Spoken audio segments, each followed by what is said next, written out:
Last week we were discussing the morning and evening offerings of the four mantras each, namely Suyo Jyoti Jyoti and then Agni Jyoti Jyoti Agni. They go in the sense what we have discussed in Ishwar Stuti Pratnopasna. The fifth mantra that was Prajapate Natto Deta Nyanyo Vishwajata Nipayita Yat Kamaste Juhu Mastanno Astu Vayam. Yeah, the calm here, the desires, if human beings have desires, like what we say, if there is a will, there is a way. So, right from the science, right from the time immemorial, the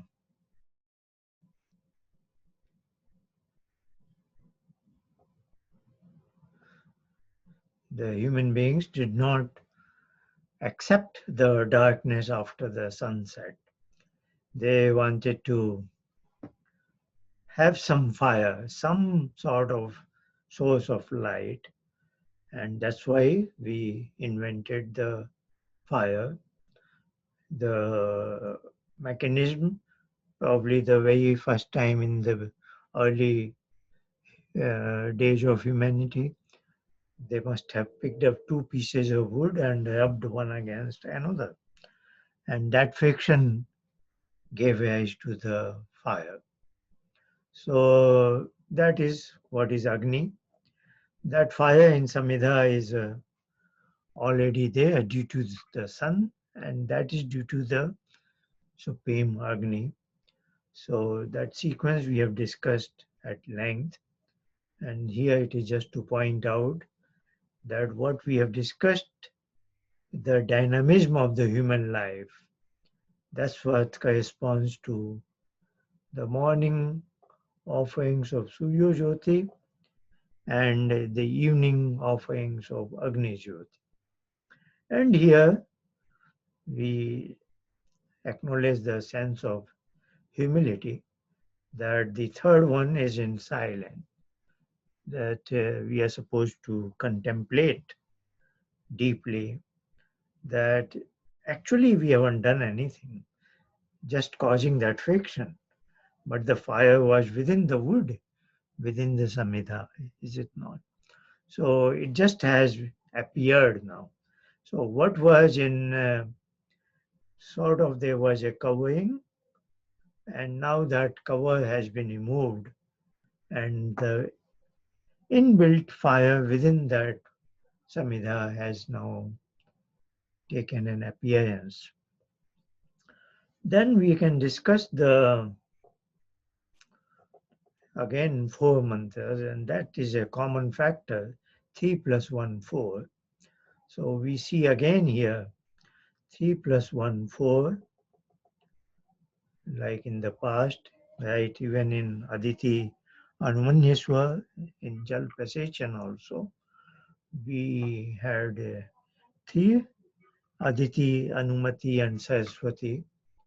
But then the fourth mantra completes the 4 directions, because there are 4 directions. And the number 3 has been the very fundamental number right from the beginning. We saw it actually begins from Om, which is the term by bringing 3 sounds together, namely A, U, and Ma. And then we had Bhu, Bhuva, Swa, and that has its origin from the dialogue between Nachiketa and Yam, where was made to wait for 3 nights. And then he was given the message, a teaching of 3 types of fire. So that is what Bhu Swa is. And Bhu Swa is translating to Agni, Vayu, and Aditya. So this is Om here, then Bhu Bhuva Swa. Now the second triad is the Agni, Vayu and Aditya. And then there is another triad, namely Pran, Apan and Vyan. So we have seen Bhu Bhuva Swa or Auma. They correspond to three levels of creation, universe, and also that three can correspond to giving birth to the creation, sustenance to it, and then to wrapping it up when things have reached a kind of highest entropy. So, as we know from second law of thermodynamics, entropy of the universe is bound to increase. Entropy is nothing but inner chaos or inner disorder.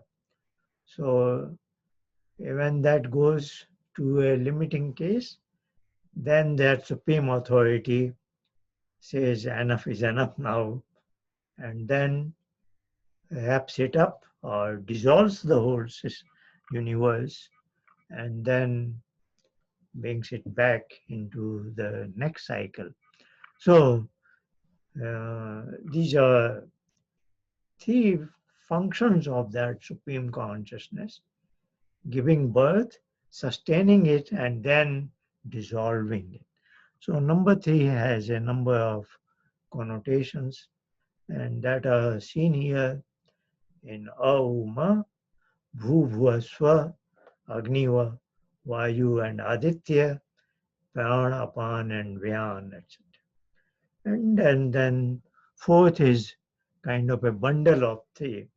So all the three are put together, Bhuvva Swa, Agni, Vayu, Aditya, Pran, Apan, Vyan, and then this bundle is becoming one entity. So 3 plus 1 becomes 4. Let's move on to the next two mantras that are coming from. This is generally the source is not given, but somewhere I have seen it is Tati Ionic. This is very interesting in the sense this is just a list of all the names of that Supreme Being. Starting with Om is, of course, then Apa. Apa is something that is all pervading. And in the material domain, what is called Vishesh, that Panchbhut, this refers to water as well. But in between, there is a very fine substance. We don't know what it is, but its English translation is sometimes an ether-like substance. So Apa is name for water also. Is the root meaning is something that is pervades to everywhere. There are no space limitations.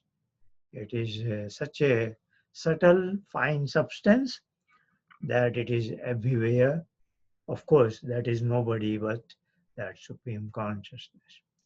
Jyoti, we have seen in the context of last week, Suyo Jyoti as well as Agni Jyoti. That is a inner light, so to say. That also becomes physical light, like in the sun. So that light is there, light of knowledge and physical light that makes us see the things, you know. And light of knowledge is also nothing but makes us know the things, is it not? Knowledge is all the characteristics of a particular thing. So if you know all about it, you have the knowledge about that. So he, that supreme consciousness, is also the source of all the knowledge because he's maker of all the things.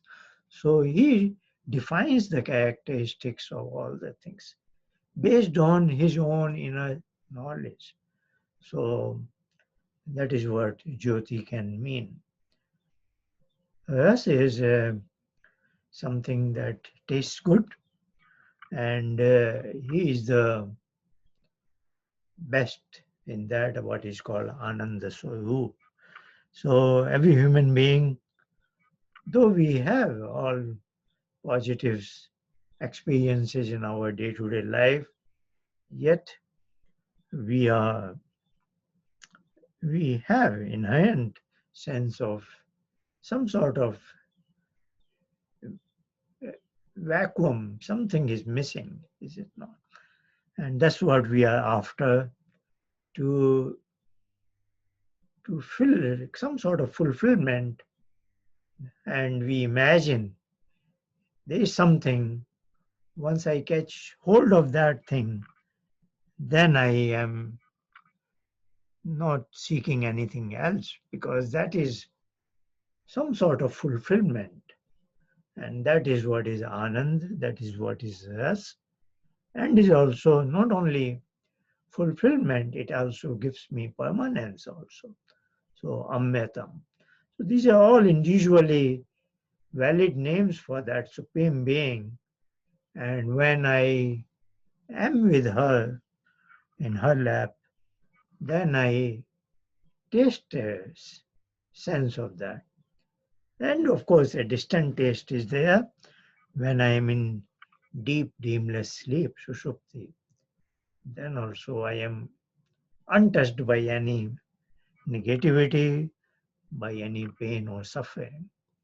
But that is, you know, Sushupti is good in the sense I am away from any negativity, but I want to go a step further, filled with positivity. When I want to taste that real time. So in Sushupti, it is a distant taste of that rasa, but it's not quite, real time I taste it. Only when I come out of Sushupti, I feel it was good, but I have no real time sense of that can make me describe it. I cannot describe it. But then I want to go from Sushupti to Samadhi, and that is the difference between Sushupti and Samadhi, that I am with him and I can now get a real time taste of it. And if I preserve it properly, that's what moksha is all about, then I have it for permanent.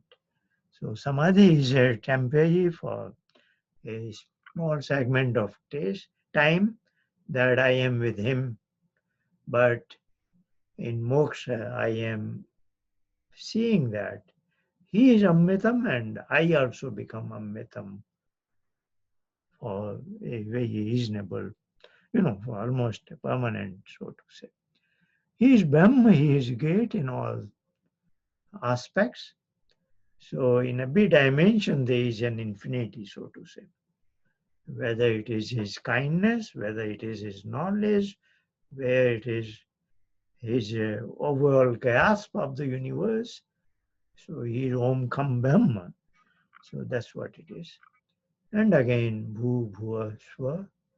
And here it is unusual. It begins with Om and again ends with Om. There is no other, it's all nouns here. There is no other term. There is no verb here, you know, except we are affixing it with Swaha. But this is a very unusual case. Just list of his names, put one after another. And then it is 32nd chapter of Yajurveda, 14th mantra, very well known among Ismaj members. Yam medham devgana pitayashchopasate taya ma madhya medhaya agne medhavinam kuru swaha. So here, of course, upasana is there, upasate, that particular intellectual faculty. So, intellect, which is our discriminatory ability, is called Buddhi, also called as Dhi in Gayatri Mantra. Dhimahi Dhiyo Yo Na Prachodayat. And then it is at a higher plane, it is Medha. At again a higher plane, it is called as Pajya. And still higher plane, it is called as Tambhaya.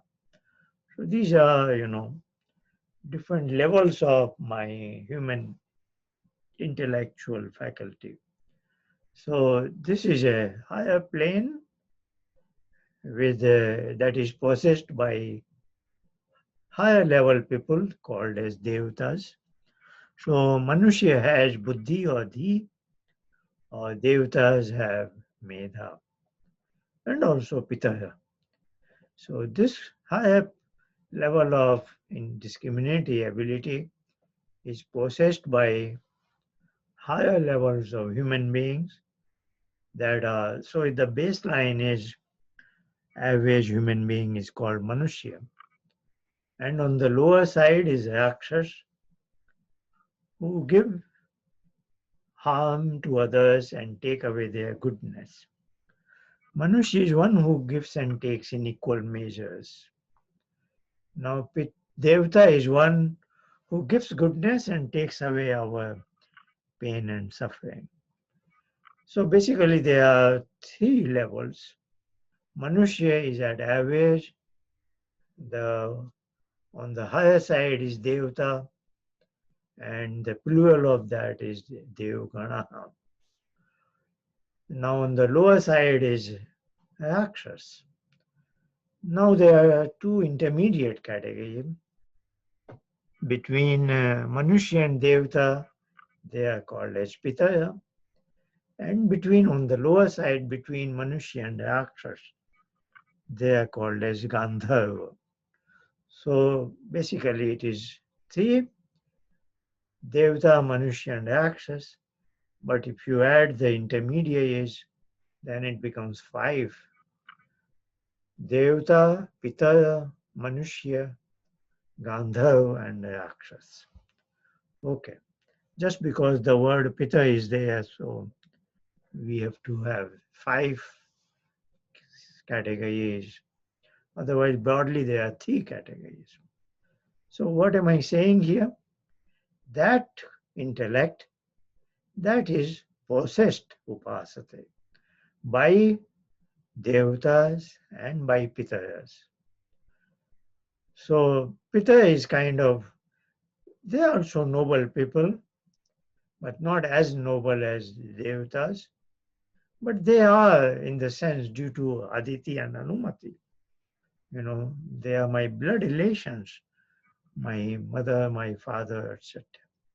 So they are Devta, but they are Devta in a smaller sense. They have a very small orbit. Only for their children, they are Devtas. Now, in a society, there are some higher order peoples who are Devta not only to their own children, but to children of all in the community. That is what is Acharya Devabhav or Atithi Devabhav. So Matya Devabhav, Pitta Devabhav is at a level 1. They are Devatas just for their children. Acharya Devabhav, Acharya is Devata for the entire community.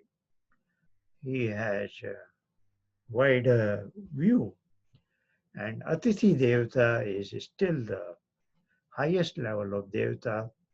Even in thoughts, he is pure. So Pitta is pure insofar their words are concerned. They will always give good message to their children. But they may fail in their own conduct. So Acharya is a higher level of Devata who are good in their acharana also. So our children can learn from their words as well as from their deeds. So he makes an Acharya Kul where children from all community come. And parents of those children say, look, You can learn from his conduct also. We might fail sometimes in our conduct, but the Acharya will not fail. And then there is a still higher level of Devata, Atithi Dev, who never fails even his thoughts. Thoughts wise also he is pure. So here, Pita is like Mata Pita, and this is, say, Acharya Devata and Atithi Devata. So they have better quality of intellect, that is called Medha. And now I wish Taya Medhaya, out of that, this is Titiya Ekvachan, accusative. By means of that Medha, me, to me, Mam, Adya, now and there itself, right now. So I want to be possessing and becoming Medhavi. If I can capture that particular higher order Medha now itself and become a Medhavi, and who can do that? That Supreme Agni, may he do so. So this is the nature of the Pratna. I am seeking something from Agni, that there is a higher quality of intellectual functioning that are possessed, that is by higher quality people in our community, namely Devta and Pitas, and may it happen out of your case that I also have that Medha. Then now this is again we started with the Ishwar Stuti Pratnopasana, and now we are back with this two of them. This is a very strange level of abbreviations, you know. Today we make abbreviations just with first alphabet of one word, like say FBI, Federal Bureau of Investigation, whatever. So F corresponds to Federal, B corresponds to Bureau, and so on and so forth. But in Indian classical times, they made, say, what is called Pratyahar, like Ayuna, a lake, Aong, Ayoj, Hayawat. You know, this may sound very odd to somebody who is not familiar with it, but they put the vowel A and E together. So Panini wants to refer to this particular group, A and E. So how does he make it? So he A, E, Un, A, E, let's see, I am myself getting confused. A, Jung, A, E, I did say a while ago, but now I'm missing. So Pratyahara Sutra begins with, well, I have a book I can capture in a moment. So that is my copy of Ashtadhyayi. It's the first book of grammar by Panini, and it begins with, what I'm calling Pratyahara Sutra. Yeah, Ayun. So Ayun, Rilik, Eong, Ayoj, Hayavayat, Learn, Yamangaranam, Jabhay, Gadadash, Jabagadadas, Kapha Chatata Chatatau, Kapai Shasha Hal. Iti Petyaha Sutrani. So, this is all our vowels and consonants have been put together. So, let me look at the first one. A, E, U, A. Now, this group where he wants to refer to the three vowels A, E, U. So he makes a group, not just by saying A, but the ending also, so that becomes Ana. So Ana will refer to a group A, E, O, you know. So the reason I'm saying is the group is formed by the first as well as the last, you know. That's important. And that's what we are seeing here. So the first mantra of Ishwar Pratnopasna was Om Vishwani Dev. The last was Agni. So when we recite first and last, as if I am referring to the entire Stuti Pratnopasna. So I may not be reciting all 8 of them, but I have that in mind. So my intention is that.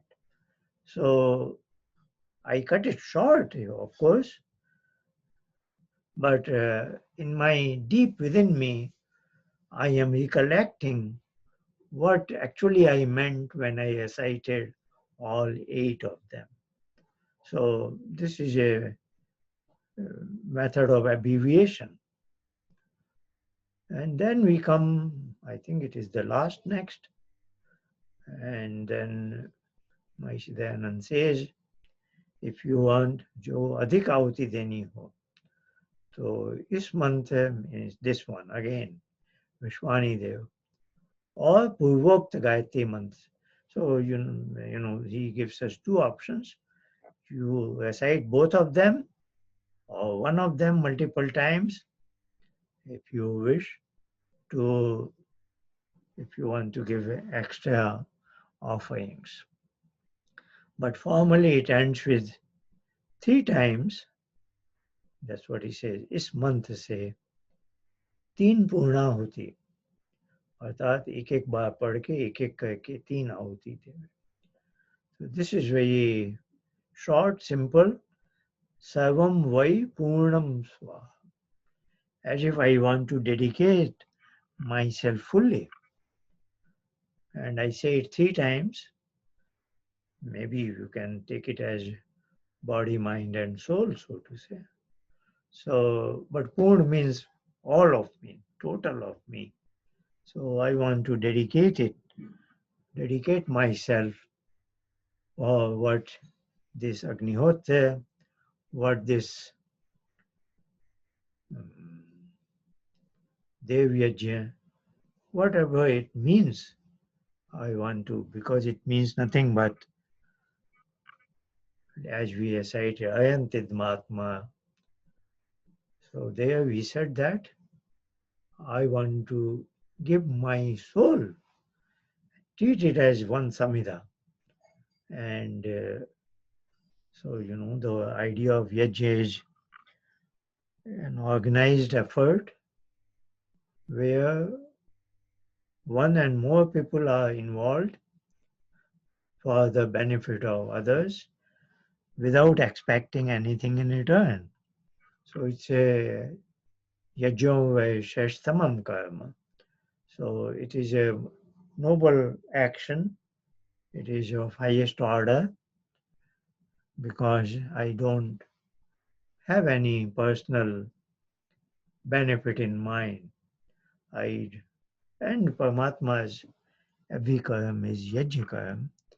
And in that, if that is the model, I am doing a very small part of that in the form of this Agnihotra. So this closes our discussion on spiritual aspects of Agnihotra. I have tried to cover all the related aspects. In some closing remarks, I may point out a few things.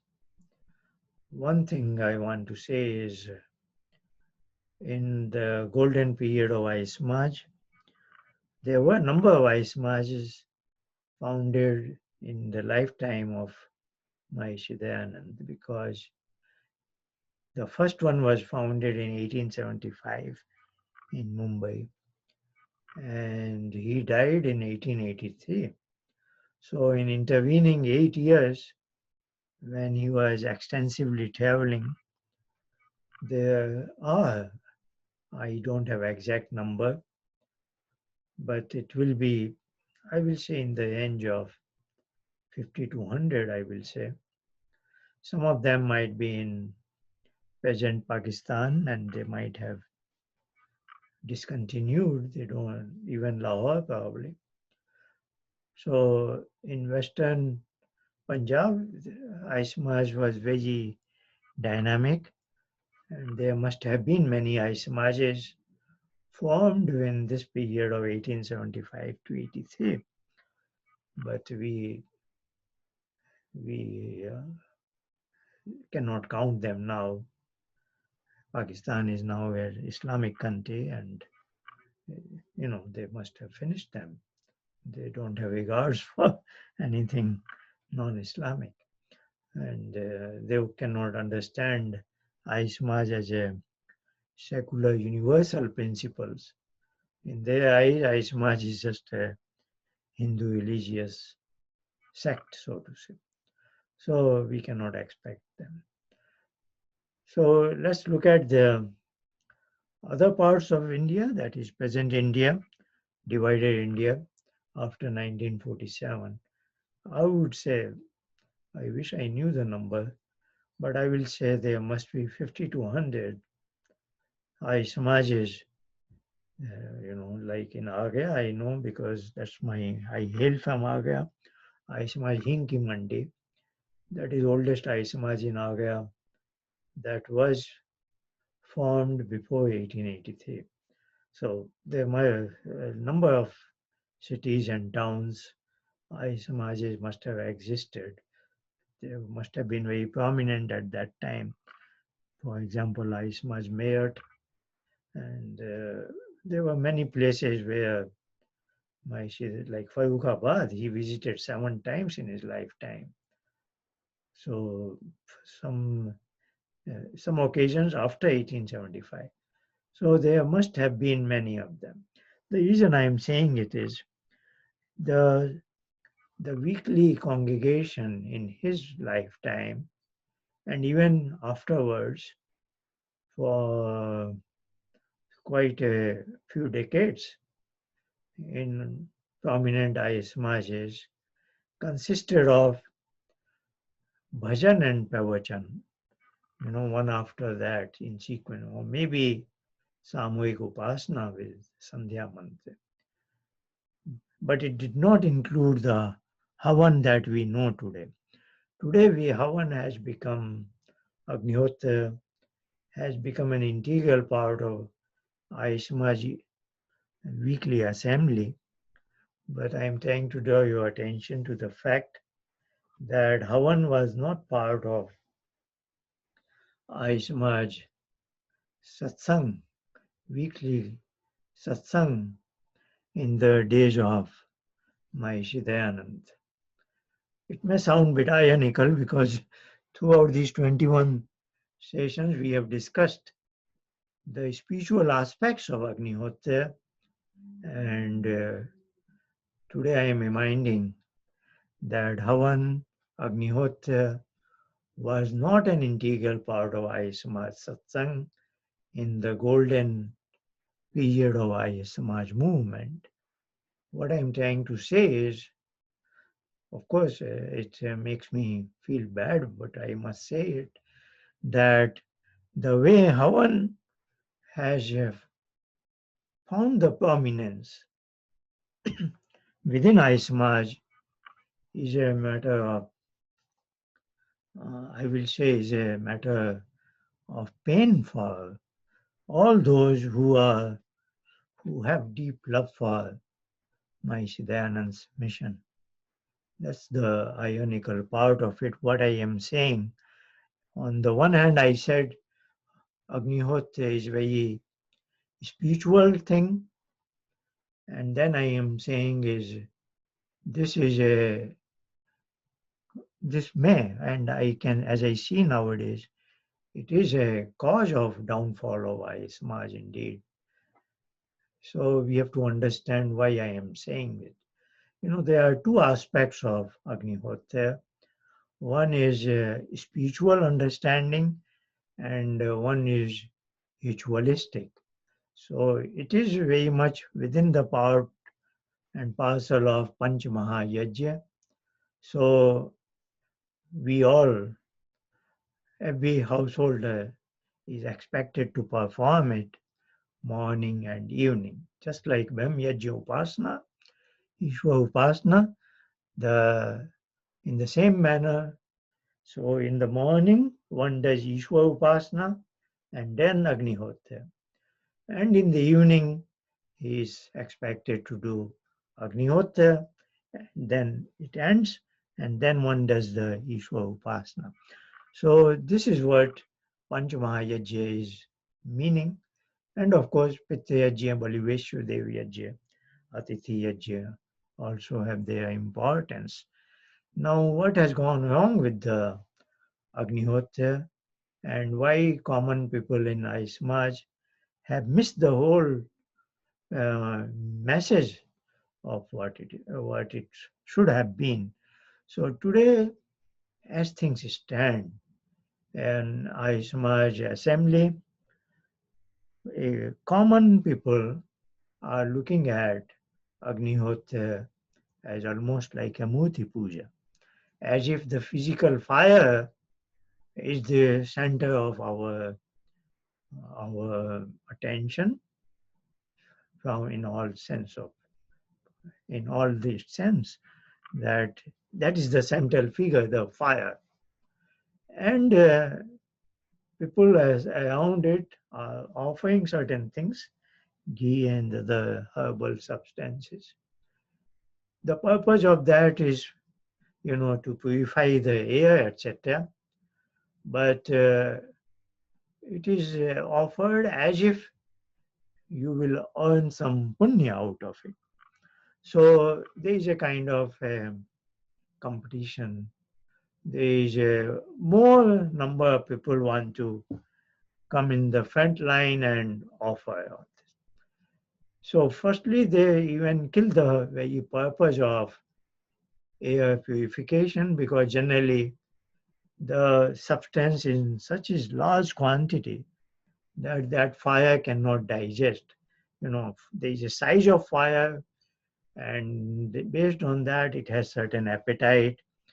And just like we cannot eat beyond our appetite, and if we do it, it is harmful to our health.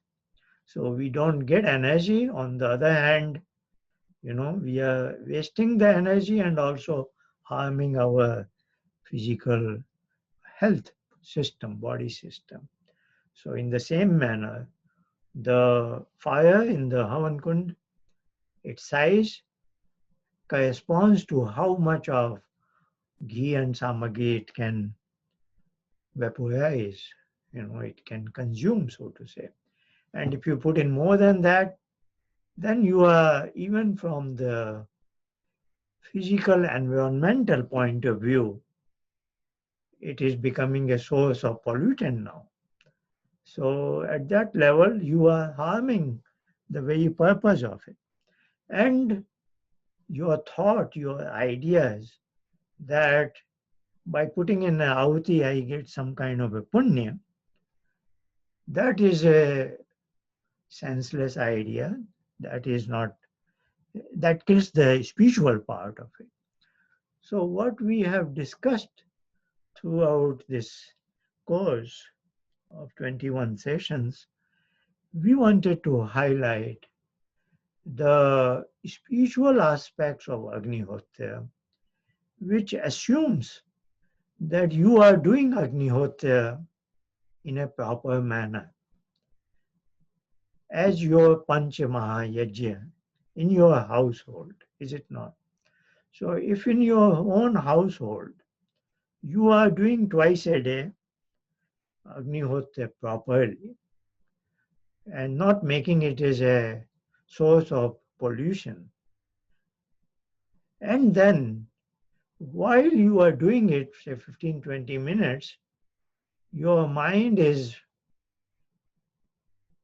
traversing through a kind of a inner journey where these spiritual ideas helps it to transcend to a higher level, because otherwise it is just a mechanical thing. If you are doing twice a day, you may be just mechanically doing it and your mind can wander to all sorts of mundane, worldly things, is it not? So if we have a citing, if we have memorized certain Ved mantras, we are reciting it, then we know it, that our vocal cord is reciting, but our mind is elsewhere, is it not? So for that not to happen, this kind of discussion is useful, that when he is reciting, he is likely to touch upon the deep spiritual meanings of those mantras and gain some sort of inspiration. So ideally it is like that. You should do it so that you get a spiritual food out of it, and also you clear up the indoor air in your household, because there is no other way to throw out the stale air in the nooks and corners of your rooms, different rooms, is it not? So the Agnihotra will create buoyancy force and some aerodynamic movement, and your window or doors are open. So this indoor air will be thrown out, pumped out as if by the buoyancy forces, and aerodynamics will invite the new fresh air from the outside. So that is a, on the physical plane, that is a desirable, and on a spiritual plane, this discussion we have had is going to be helpful. So that was the purpose. Now let's move back to the Sunday assembly of Arya Samajas, where the person has a misplaced idea, many of them, not everybody, has a misplaced idea where he looks at Agnihotra as kind of a Murti Puja. That is senseless as it is. And that in that environment, it is difficult even to control the overall physical quality of Agnihotra.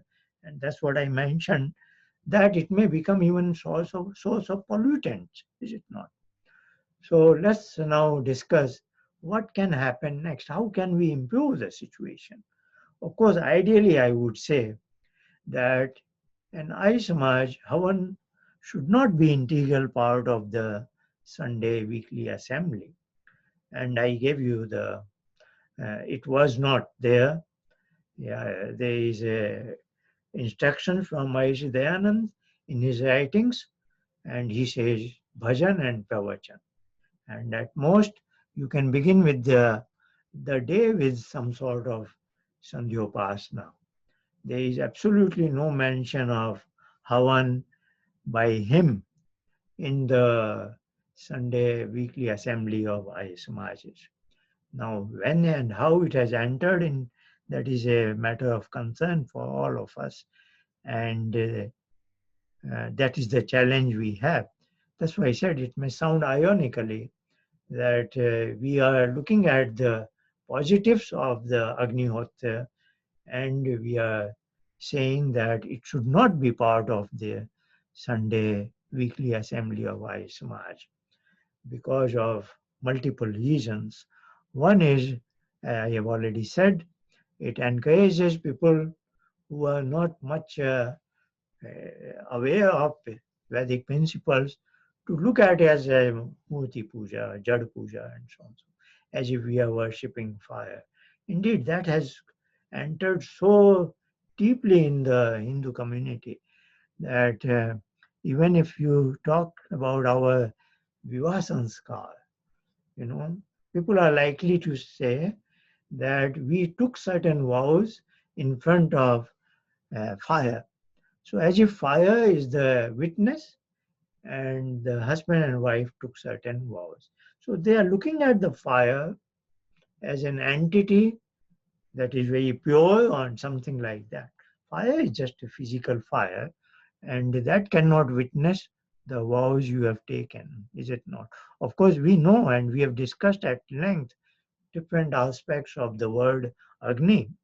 And we are familiar with, of course, Agni is physical fire as well as that supreme consciousness. Who is conscious? So if you say that Agni was the witness to, then that is fine. But if you say the fire is witness to the vows we have taken, and that is our pure and fire, that doesn't make sense, is it not? And but that's what people have in mind. So, but what is the importance of Agnihotra in Vivaha Sanskar? They don't understand it. It is not that. Actually, Vivaha is over within the, even before the fire was was ignited, and that is called the Panigrahan. So Panigrahan precedes the Agnihotra of Vivaha Sanskar, is it not? So Panigrahan means Vivaha is over actually. So actually the purpose of Agnihotra in Vivaha is, as soon as you get married, you do, first thing you do together is Agnihotra. You know, it's not that you are doing Agnihotra to take certain vows in front of the fire. It is simple Agnihotra. The importance of it is highlighted, that this is the first thing you, two husband and wife, the moment you got together, okay, let's do something together first. And what is it? It is Agnihotra. So that is the way to look at it. But in Hindu community, this has gone so much as if fire is the witness and so on and so forth. So that fire and Jad Puja and Murti Puja is very, very harmful. And it's not easy to get away from Agnihotra, from Arya Samaj. I know it's very, very difficult. But I want to suggest that this should be in the mind of everybody, those who are responsible people in Arya Samaj, that Agnihotra ideally should not be part of our weekly assembly. And if there is a new Arya Samaj is formed, then it is easy to keep it out and maintain it that way. That way you are likely to save your Arya Samaj. Otherwise, and those Arya Samajas where it has become integral part of it, here also I would like to suggest, if it can be implemented. What I would suggest is, imagine a weekly assembly where you begin with, in the main hall, you begin with, say, Sandhyopasana. Again, I use the word Sandhya because here again, Aishmaj is going through a misunderstanding. They just teach a citation of mantras from Om Shanno Devi to Om Namah Sambhavaya, as if this is Sandhya. No, ideally, you recite from Om Shanno Devi, then at the point where you recite Gayatri Mantra, after the recitation of Gayatri Mantra, you should go in meditation.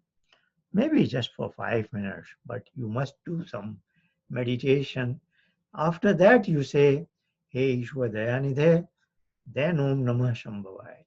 So this Sandhyopasana can be the start of our weekly assembly. After that, bhajan, pravachan, bhajan, pravachan. That's what Maharishi Dayanand says. One sequenced after another, as much time as you want to devote.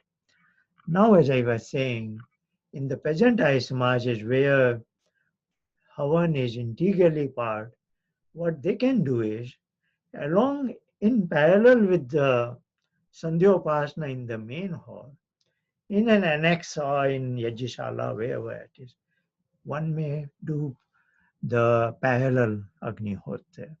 So as far as people are concerned, yes, we are doing Havan also, but that is in parallel with this. And now there is a very important condition. There should be a condition that not everybody is eligible to sit in the Havan. That is a very important criteria. You want to say that, the office bearers of that particular Ismas. Look, Havan is done for purification of air. Now let me bring an analogy, let's say.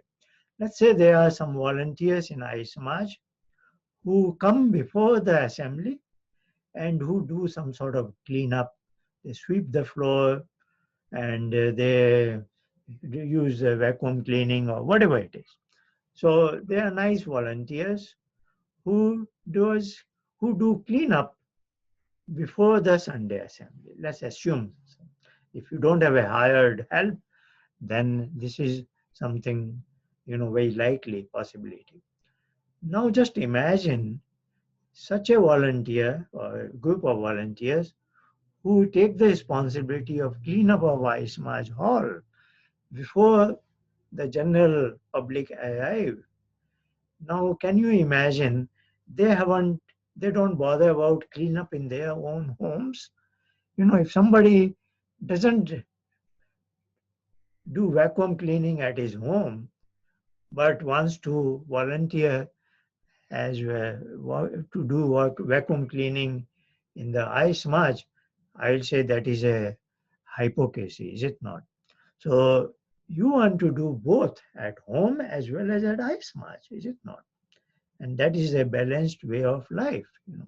So what I talked about, the general surface cleanup by sweeping or by mopping or by vacuum cleaning, whatever is the modus operandi, depending on where you live and all that. Now take it as indoor air cleanup. You say, I want to do Havan in ice march so as to clean the atmosphere, air atmosphere here. But I don't do at home. That also is again hypocrisy, is it not? So what I am trying to say, the ice march can bring a condition that those who have performed Havan in their home today, they are only eligible to sit in our Agnihotra part. Others are others should come in the main hall. So that way, the existing ice march, they may find it difficult to get rid of Agnihotra totally, as it was the case in the golden period of ice march. But they happen to have Agnihotra in their weekly satsang as an integral part.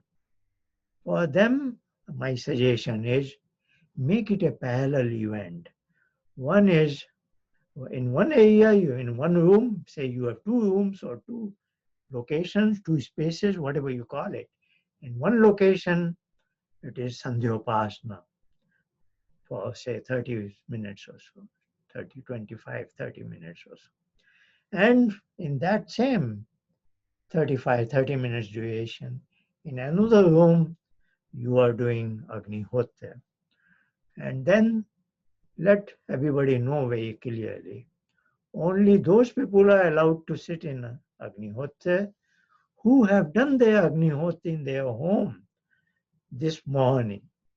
They can sit there. Otherwise, everybody sits here. So that way, Agnihotra is also preserved and it is preserved as an appendix, so to say. And you are also giving a message that it is not Jad Puja, it is not Murti Puja. You are expected to do at your home and don't be a hypocrite.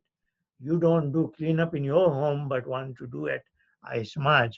So, this is what I would like to share with all of you who are much concerned about the future of iSmaj because the ironically, this Agnihotra, which is a very one of Panch Mahayajna has a deep significance, is likely to become a serious cause of the downfall of iSmaj in the future.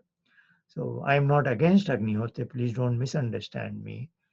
I am for Agnihotra in all households. And I am against that somebody doesn't do Agnihotra in his house but wants to show off doing it in Samaj. I am against that thing.